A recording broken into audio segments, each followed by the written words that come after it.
I've had it revealed to me quite a bit as a preacher that I have a tendency to be a pessimist. It's funny, though, I never really considered myself one. And I guess that most pessimists don't. At least we don't say it out loud. And maybe most pessimists really don't want to admit that they're pessimists. But before you conclude, I want you to consider this. You know, it's the pessimist that says, it just can't get any worse. It's the optimist that says, oh, yes, it can.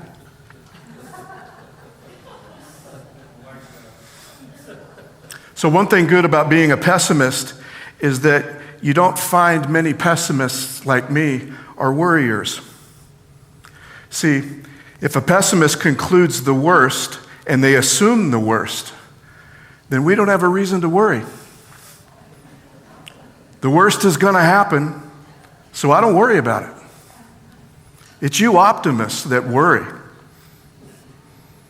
In Joseph Telushkin's complete book of Jewish humor, he tells the classic joke of the Jewish mom who once a week would send her children's telegrams, and they would begin, "Dear kids, stop. Start worrying, stop. More later." So I'm not sure about being a pessimist. I'd like to think that I'm optimistically pessimistic. I'm like the engineer who sees the glass as neither half full nor half empty, but it's just twice as big as it needs to be. I called this series The Words of the Kohelet because I wanted to trick visitors into coming. If I were to put up there that we were studying through the book of Ecclesiastes, you might think that it was just one long funeral, so you'd leave. The Words of the Kohelet is the book of Ecclesiastes. And the reason that I had chosen this, and it didn't hit me until after I was done last week, was we all admit that usually as Adventists, Ecclesiastes is only read when? It's usually only read at funerals. And I thought, if a book could comfort us at a funeral, why couldn't it comfort us every day? And actually, that's what Solomon, I believe, has in mind as our Kohelet. And remember, when I refer to the word Kohelet, it means an assembler of sayings, or the preacher or the teacher that you'll find in many of your translations, according to the teacher. According to the teacher. And so this week, we come to chapter 3, and chapter 3 begins with probably the most famous words in all of Ecclesiastes, some of the most famous words of the Bible, because these words found their way into modern poems and songs. And I think the reason that these are so popular with everyone else is because they are dead on in a description of living under the sun. Whether we're believers or not, we're all living under the sun. We're all living in the same condition. These words resonate with anybody and everybody. For everything there is a what? There's a season for how much that happens under the sun. Everything. And a time for every matter under heaven. I can tell you that this is the first time that Ecclesiastes goes into what we would consider formal poetry. I told you, one of the things about the Kohelet is that he happens to be a master poet. And some of the things that are described about living under the sun, they almost sound appealing because he is a master poet. And especially in these paired lines, if you hear them in Hebrew, they're very simple. They're 7 paired lines. They contain classically in speech what we call the opposition, the attention of opposition. It gets your attention because it goes from opposite to opposite. And they're all just 2 syllables long, every word in the poetry. Each line is very short, only 2 accented syllables. And to me, this compactness, if you will, I guess, is the most profound summary of life under the sun. The poet knows what he's talking about. There's a time to be born and a time to what? And if you think about it, everything else is in between. And that's why it appeals. So I find it very hard, I find it very difficult to expound on this. To me, they're their own sermon. So I'll leave you to read them, but I want to just leave you with a couple of conclusions that were given to me by my dear friend, Walt Groff.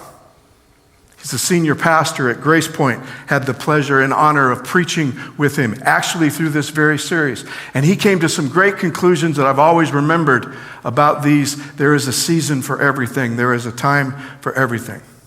One is this: when it comes to work, the work that we've been given, the toil that we've been given. Because at the end of the poem, he says, now let's talk about this toil that we all have under the sun. Pastor Walt points out to us that it's a gift, this toil. Work is a gift. If nothing else, work is a gift because it gives us something to do. What I find interesting about that is that, of course, Pastor Walt thinks it's a gift, and you would think he'd think it was a gift too if you knew his work ethic. He believes that work is a gift, period.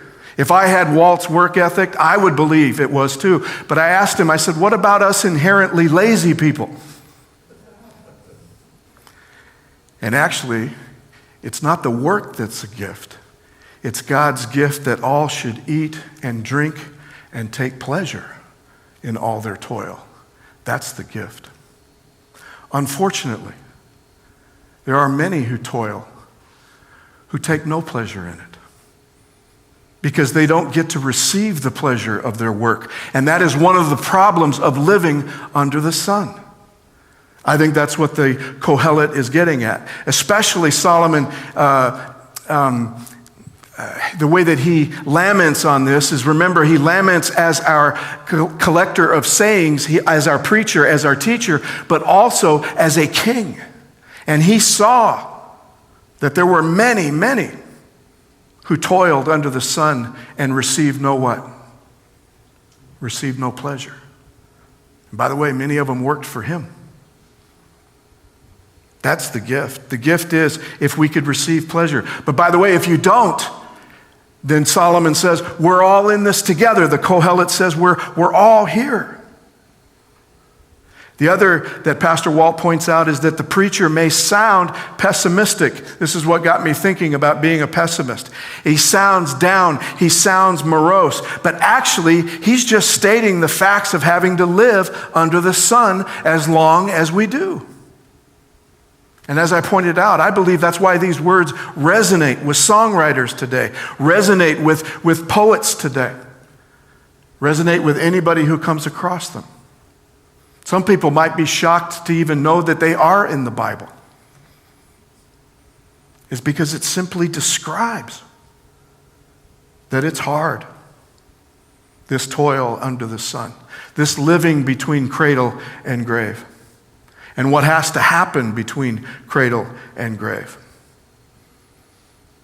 And to point out that as we live under the sun, we can be morose, but we don't have to, do we? Have you ever met people that you look at them and you look at their toil and you go, how in the world are you optimistic? In a lot of ways and a lot of times, it's up to us. And finally, Walt points out to us that Solomon says that basically there's a time for everything. And that's a good thing, isn't it? Imagine if sometimes the time to plant was in June, but the next year it's in December, and the following year it's in October. So the mercy of God looked at the toil that was to happen under the sun, and he said, at least I'll try to make it as consistent as I can. And that's a good thing.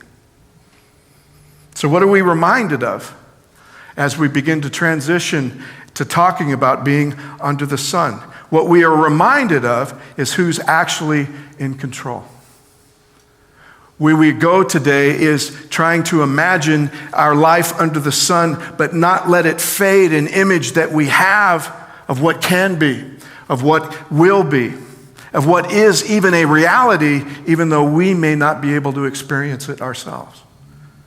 He's made everything suitable for its time. Moreover, he's put a sense of past and future. He's put a sense of eternity into their minds. You know who he's talking about? He's talking about us, our minds, those who toil under the sun. He's put a sense of past and future, yet they cannot find out what God has done from the beginning and the end. I believe that we know a ton of what creatures can know. But we still have to come to a conclusion, especially as we toil here under the sun, that we are creatures. And there is knowledge that we don't have. And there is knowledge that we will never have. He is the creator. We are creatures. Toiling under the sun, we have a tendency to forget that. I know that whatever God does endures for how long? Forever. Nothing can be added to it, nor anything taken from it. God has done this so that all should stand in awe before him. That which is already has been. That which is to be already is. The past is the present is already past in the Creator's hands. The present is already past. The future is already here. The Creator brings the vision together. And God seeks out what has gone by. I love the Jewish publication translation where he says, he seeks out that who is pursued. I like that. We pursue. We run back and forth. We search the past in order to find answers for the present, and we look at the present in order to try to find answers for the future. We're constantly in pursuit. And all through it, the one who has control over the past, the present, and the future continues to pursue us.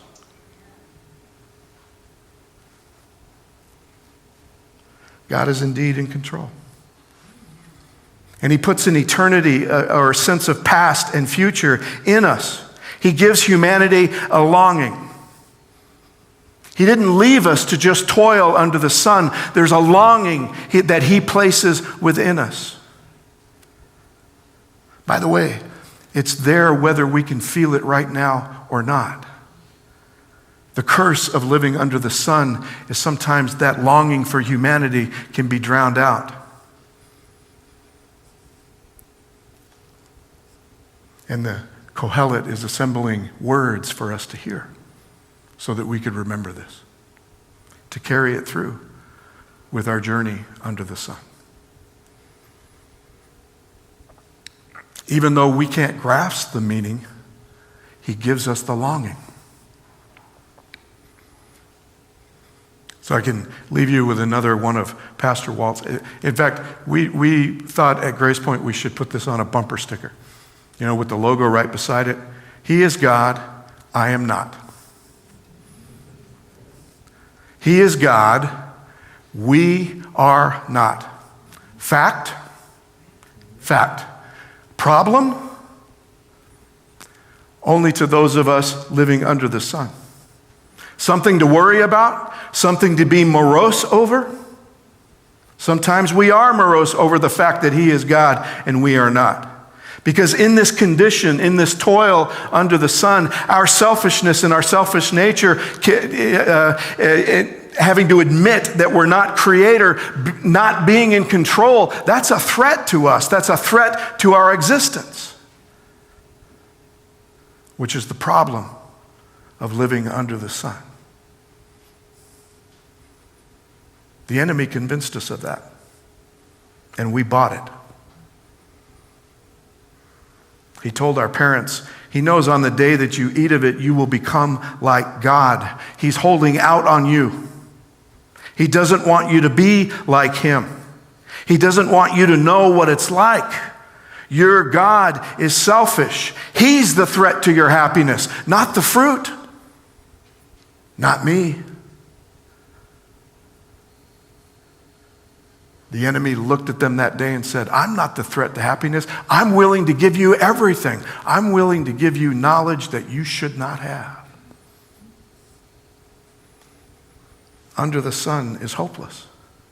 Under the sun is helplessness. It's the poet's way of pointing out every day the toil that we face. And the toil is of our own doing. It's of humanity's doing.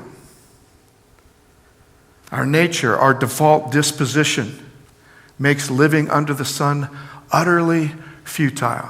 Vanity, vanity, all is vanity. Useless. It's interesting, the word that is used there that has given translators such a hard time, that the King James Version used vanity. There are others that say futility. There's others that say uselessness. The word is a word for breath, but it's a different word for breath than you see anywhere else. It's actually the word that is exhaling. So think about it. Once your breath is exhaled, how long does it exist? What impact does it make? As a matter of fact, physiologically, anatomically, we know that it is the expelling of waste. And once it's gone, it's gone. But the writer may have had more in mind that in wintertime, when you see someone's breath, how long do you visualize it? How long do you see it? It disappears like that. That's the word that the Kohelet is grasping. It's all gone that quick. It's useless. Vanity, vanity, all is gone. Moreover, I saw under the sun that in the place of justice, wickedness was there. In the place of righteousness, wickedness was there as well. All the places where we to go under the sun to expect to find something that could bless us, to expect to find something that could have us long for eternity, we get there and we find what? We find the opposite. We look for justice in the world and we go to the places that should be giving justice, and what do we find? We find corruption, we find wickedness, we find selfishness. We want righteousness. We want to be right with God. We go to the places that we should find righteousness, and what do we find there as well? Wickedness. You have to remember that as king, last week I named it, I, the teacher, when king, when the Kohelet was king, he had his hand on both of those as king of Israel. He had his hand on the places where you should be able to find justice. That was being judged and in his throne. And he had his hand on the place where you should find righteousness, the religious aspect of all of Israel. And we know that in his day, when you went to find it, you found what? Wickedness. He's telling you what he observed. He's telling you what he was in charge of. 3,000 years later, it hasn't changed, has it? The very places that we expect to find these, we find nothing but wickedness. Think of the places on our planet today. First of all, where should we be able to find justice today? In the courts, the very institutions that claim that justice is meted out here. It's found here. Now, I'm not knocking the courts themselves. I'm not knocking the concept of courts. I just want to make an illustration, if you will. So there's a concept, a most fundamental concept in our justice system that says anyone accused of a crime is what? Innocent before proven guilty. Did you know you don't find those words in the Constitution? In all of the places that lays out the jurisdiction of law, if you will, you don't find them. However, the Fifth Amendment says that no one shall be deprived of life, liberty, or property without the due process of law. Due process, which includes a trial. By the way, it's supposed to be a what trial? What kind of trial? It's supposed to be a speedy one. And also in that trial, the burden of proof of guilt is laid upon who? The accusers. And they have to be proven guilty beyond what? Reasonable doubt. It lies with the state. So those are great concepts, aren't they? That's a great institution we're talking about. But fast forward a couple of hundred years, where now all of a sudden everyone living basically over the age of 8 is carrying a little TV studio in their hand.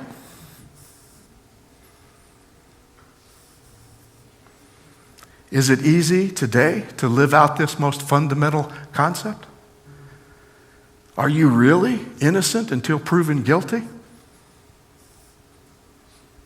If your act was supposedly filmed, edited, and uploaded to 1 million people in a matter of seconds?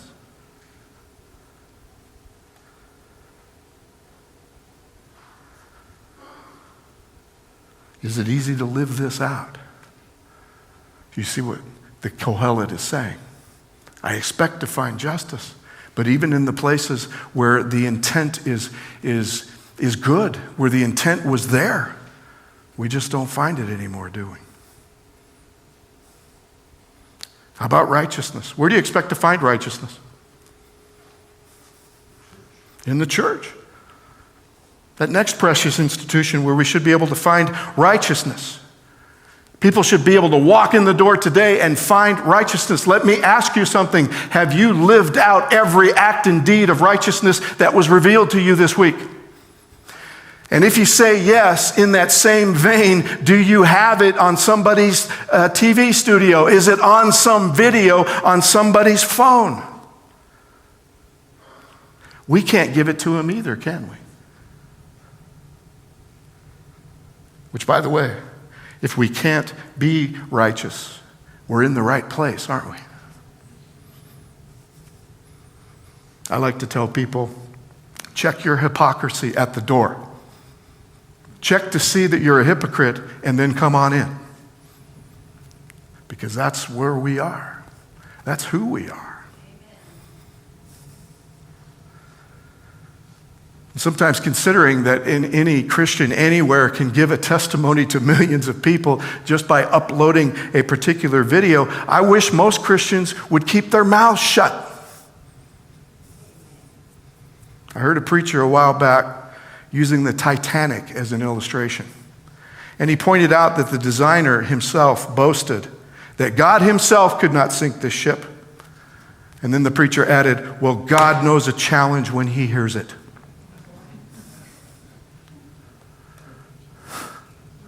And a lot of us did that. I'm not picking on you, man, but a lot of us laughed. And the reason that we laughed is because we felt pretty good to know that God would do what any one of us would do if we were mocked. That we would tear them down. But think about that for just a minute. Mock God. One prideful engineer mocks God, and he will sink your unsinkable ship, and he will kill 1,500 people in the most horrible deaths possible. And sometimes we can't figure out why nobody wants to follow God. Our God. We forget the fundamental premise about not being God.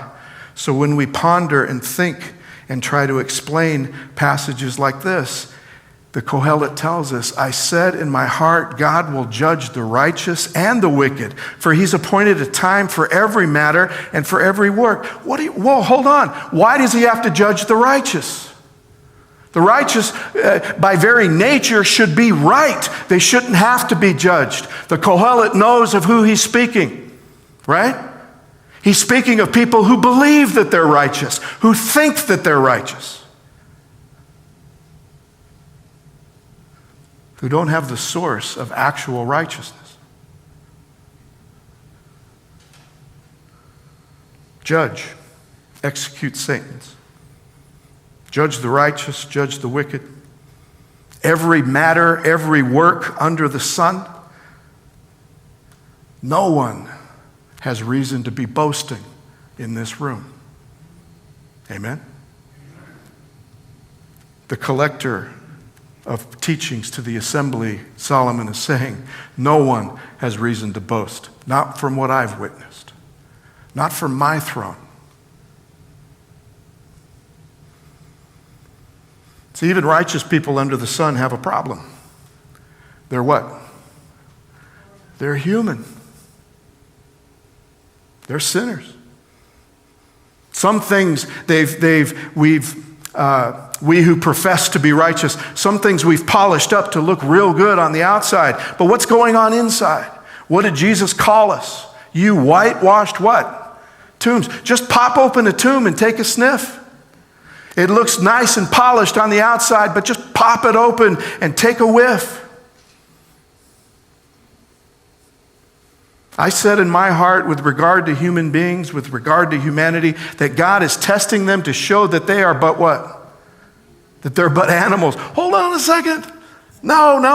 I read Genesis. I know that I'm not an animal. I know that I have a relationship with God that most animals don't. But the Kohelet is saying for the fate of humans and the fate of animals is what? It's the same. As one dies, so dies the other. They all have the same breath. Humans have no advantage over the animals, for all is what? All is useless. We die together. All go to one place. All are from the dust. All return to dust again. Who knows whether the human spirit goes upward and the spirit of animals goes downward into the earth? Created in the image of God? Yes. But we die like what? We die like animals. All go to one place. Breath may be from God, but the breath has to leave the body, and the body goes to the same place that our dying pets went to. The preacher might be saying also that the reason we suffer the same fate as these animals is because more than once, on a lot of occasions, we lived like them too, as well as dying like them.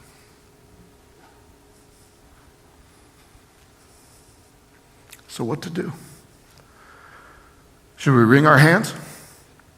Should we worry? I came up with a new word for you.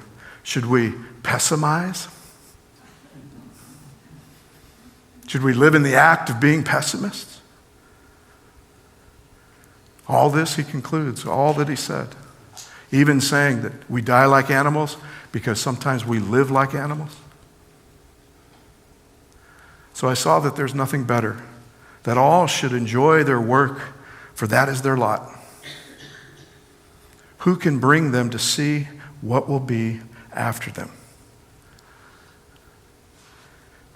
I pointed out last week that one of the things that hits me about Ecclesiastes is that the reason why it's so appealing to me as a fallen human is that he's doing just what we all should be doing. He's laying it all on the line. He's coming right out and not soft-soaping anything. He's telling you exactly who he was, who he is, all that he did, right and wrong. And then said, you know what? I've got nowhere to go with this. I'm going to die like my dog. I need to take it somewhere. And in the end, he takes it to God. See, and here is the reason why I think that a pessimist has an advantage over everybody. Because a pessimist tends to realize the worst. When it comes to me, the reason I'm a pessimist is that I have no faith in fallen humanity. I'll say that again. I have absolutely no faith in fallen humanity. And the reason that I don't is because I know my own humanity. I'm not talking about you. I'm talking about me.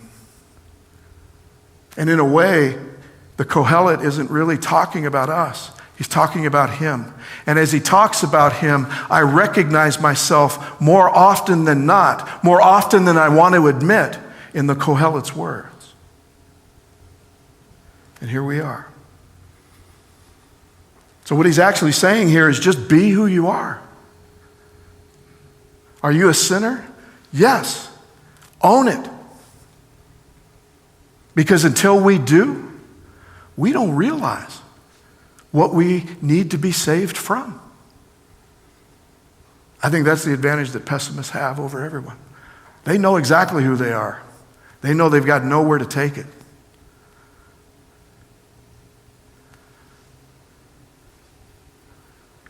Be who you are.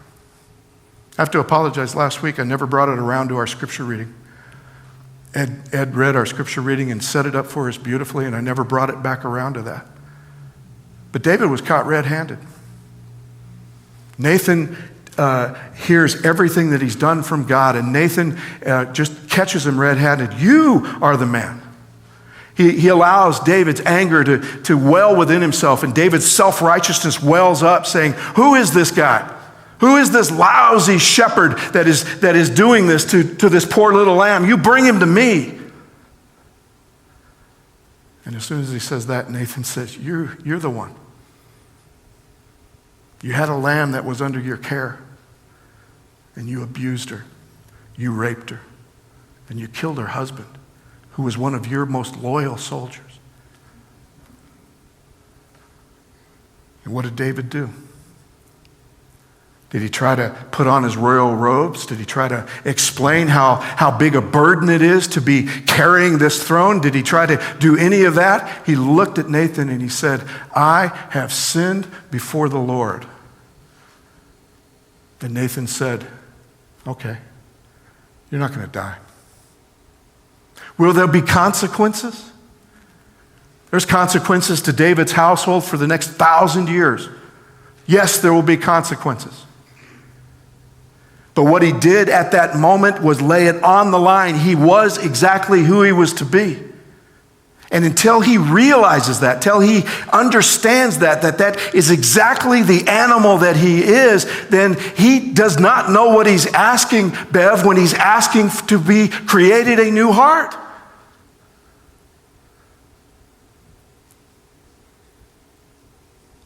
God doesn't want to constantly remind us of how bad we are. God just wants us to be authentic. He just wants us to know exactly what he's willing to do for us. And if we don't carry that away, exactly being able to be authentic, to be just who we are, then we never understand what's been done for us. We don't understand the grace that's been given us. And unfortunately, if we don't understand the grace that's been given us, it's impossible to give it to somebody else. We will constantly be giving it away with strings, constantly be giving it away with provisions, constantly be giving it away with rationalizations and justifications. I thank you, O Lord, I'm not like that tax collector over there. How do we reach tax collectors if that's what we believe the good news is? We don't reach tax collectors until we realize that we are them or that we're worse than them.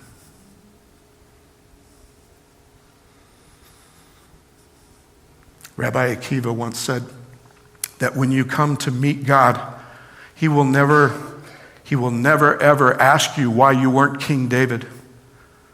He'll ask you, why weren't you just Moshe the shoemaker? I created you to be Moshe the shoemaker. Why weren't you just him? I never wanted you to be King David. I already had one of those.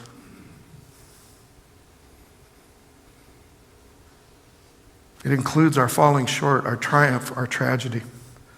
Weak or strong. He wants us when we've fallen. He wants us when we're absolutely guilty, looking up from the mud. And he wants us when we are relatively clean. He wants us just to be who we are. Just be you. Just understand your lot.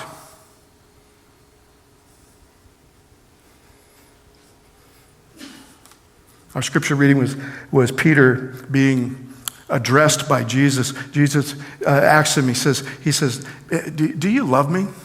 And Peter is carrying that guilt. He's carrying that weight that he denied him not just once, but he denied him 3 times. The leader of the disciples, the man, the one who was going to get it done, the one who was supposed to lead this mission to the world. And Jesus comes and says, do you love me? And actually, that when Peter answers back, he uses a different word for love than Jesus used, and I think he does it on purpose. Lord, you know that I love you. And actually, by the time he gets to the 3rd one, he says that he's absolutely grieved when he says it. Why? Because he realizes the first 2 times he lied to him. And by the time he gets to the 3rd one, he says, you know that I love you. But you also know that I don't. You also know that I can't say it out loud in front of these guys. You know everything. And Jesus says, now we're talking. Feed my sheep. He didn't want perfect Peter. He wanted vulnerable Peter. He wanted fallen Peter. He wanted the Peter that can tell you that when you are at your absolute worst, when you are the animal that you really believe that you are, that Jesus can come to you and touch you, and that he can tell you, I know exactly who you are, and I want you to go tell someone else what I've done for you. Yes, Lord, you know that I love you. Our Kohelet, Paul, points out to us, while we were weak at the right time, Christ died for the ungodly. Indeed, rarely will anyone die for a righteous person, though perhaps for a good person, someone might actually dare to die. The animals that we are, we might actually die for somebody that may do something in the world. We may actually die for somebody that it would benefit for. We might actually die for a very, very, very, very good person. We might. He doesn't even say that we will. He said we might. But we all know what he says about us. He proves his love for us, for while we were yet sinners, he died for us. The pessimist can constantly remind us of this. Pessimists can constantly remind us that we're the worst, but we were died for. Created in the image of God, but a corrupted animal like nature, and still our only hope is in Jesus, and that he would die for us and give us his righteousness even while we were his enemies. Pessimist reminds us that we are but worms. I'm a worm, not a human, scorned by others, despised by the people. Yes, a worm, but also invited into the presence of God to talk about the reasons why we're worms. Let's argue this out, says the Lord. Though your sins are like scarlet, they will be like snow. They're like red, like crimson. They shall become like wool. It's only in the presence of God and him inviting us into reason to argue this out. He invites the worms. His presence is what reminds us of who we are under the sun. At once a worm, and at once created in his image and restored in his image, even though we still toil under the sun. Something only a pessimist knows: under the sun. The presence. Under the sun argues about how present God can be. Why we like Solomon. You know why we like Solomon? We like him because he's so bad that we don't believe that God could ever endorse or be present with him. That's why we like him. We are like the Pharisee that stands there and says, I may not be perfect, but man, at least I'm not like Solomon. But I do wish I had a little bit of his. You know? And we think about Solomon, we think about why he was chosen. We think about him at the beginning. And I've had people actually say, well, God gave him everything in the beginning because he was good, and then he went bad. Really? Really? Have you read 1 Kings? Solomon made a marriage alliance. It's the first thing that he did. The very first thing that he did. He made a marriage alliance with Pharaoh, king of Egypt. He took Pharaoh's daughter and brought her into the city of David until he had finished building his own house and the house of the Lord and the wall around Jerusalem. The first three things that the king feels he needs to do is to build him a house that he could begin to put his wives in. And then he says the people were sacrificing where? At the high places. And you may say, well, Greg, he hasn't built the temple yet. Where are they supposed to sacrifice? The tent is still there. It's parked right outside. But everyone is sacrificing at the high places, the places where all the pagan altars are. No house had yet been built for the name of the Lord. Solomon loved the Lord, walking in the statutes of his father David, only He sacrificed and offered incense at the high places. The king went to Gibeon to sacrifice there, for that was the principal high place. Solomon was so good that God chose him to be king. He's worshiping at the pagan altars when God comes to him. At Gibeon, the Lord appeared to Solomon in a dream by night and asked, "What should I give you?" The gift of wisdom, all of that comes to somebody who is worshiping as a pagan and worshiping as an Israelite at the same time. God says, "I know who you are, but I'm going to put you on the throne. What do you want me to give you?"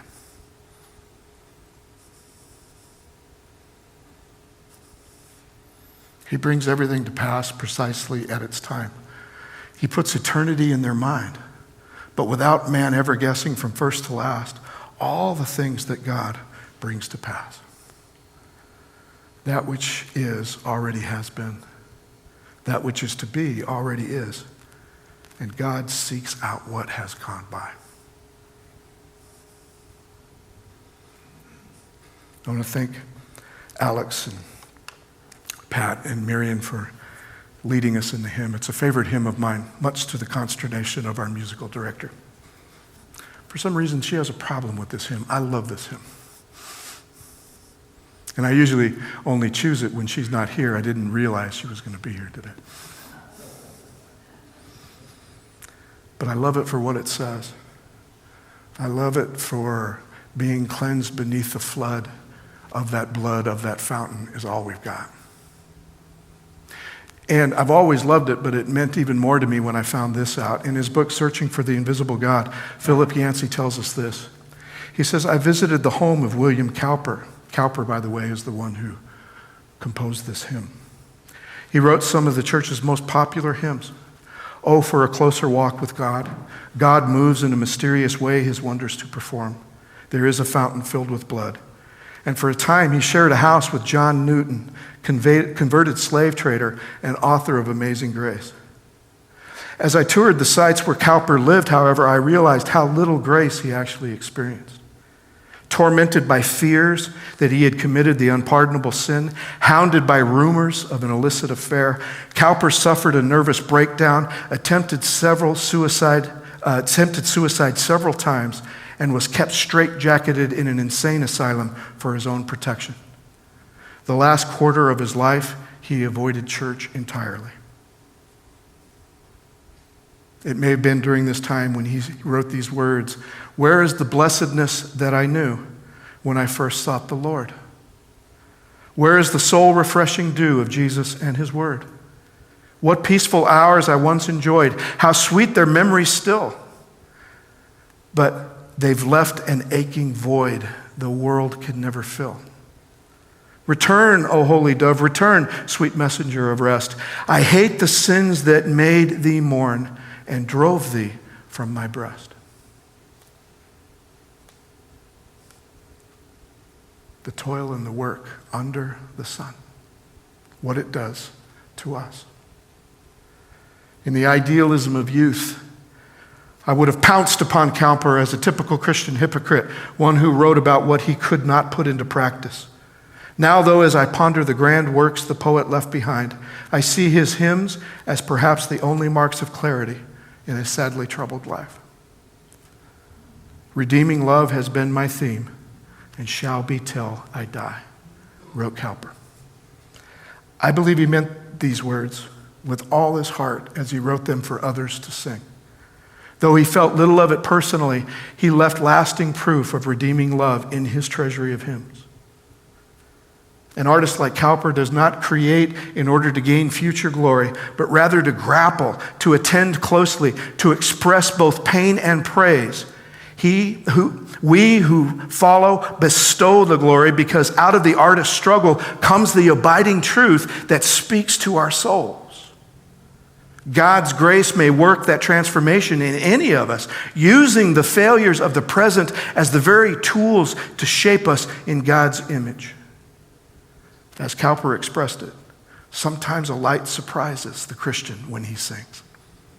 It is the Lord who rises with healing in his wings. When comforts are declining, he grants the soul again a season of clear shining to cheer it after rain. What Cowper does for us in music, the Kohelet does for us in the book of Ecclesiastes. The words of the Kohelet, Ecclesiastes. He's us. That's why these words endure. That's why we say them at funerals.